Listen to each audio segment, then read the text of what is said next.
You just kind of have to follow your gut. And my gut got me here. Now, this obviously, this is no We Are the World, or this isn't no Grammy Award winning thing, but I love the groove. And since I'm the guy with the mouse in my hand, and I'm the guy that's gonna see this to a certain point, now it's up to you guys, whoever wins the contest, to not just take my vision, but put your vision, your vision on where you hear this going. I'm just gonna sprinkle the grass seeds, and you gotta water them. You gotta make that grass come up nice and green, man. But this vibe right here is off the hook. Now I'm hearing more shaker, more moving stuff going on in the high end, just to kind of make it take off. I'm picturing it after a breakdown. Again, listen, producers, after the breakdown, it just comes in, you know, picture, I don't know, picture Carl Cox at 6 o'clock in the morning and just smashing, dropping the hammer on the crowd. That's where I want this to go.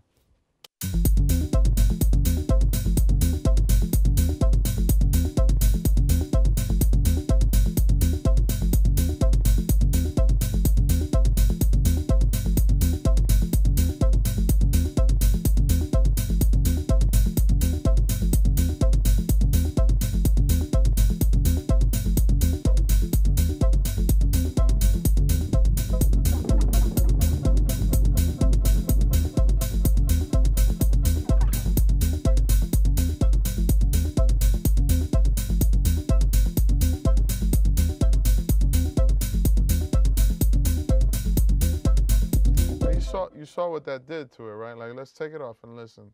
Let's solo that and listen to it.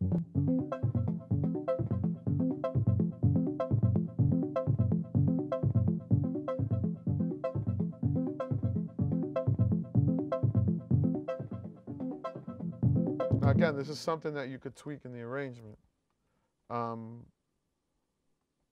There's not going to be, I don't hear a lot of elements in this particular track. It's about all these subtle little touches on what we have, the real basic minimum of what's going to move this track, and just kind of putting the human touch on things. Back in the day, it would be on the console, just tweaking the mid range and sweeping that, and just going to town and bugging out on the little gear we did have. So whoever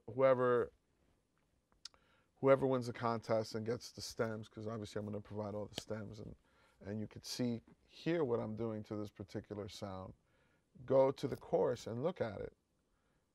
And maybe you want to use the Valhalla, the Uber mod, or something similar, or maybe you say, whoa, I got something that could do that, and then some. Knock yourself out.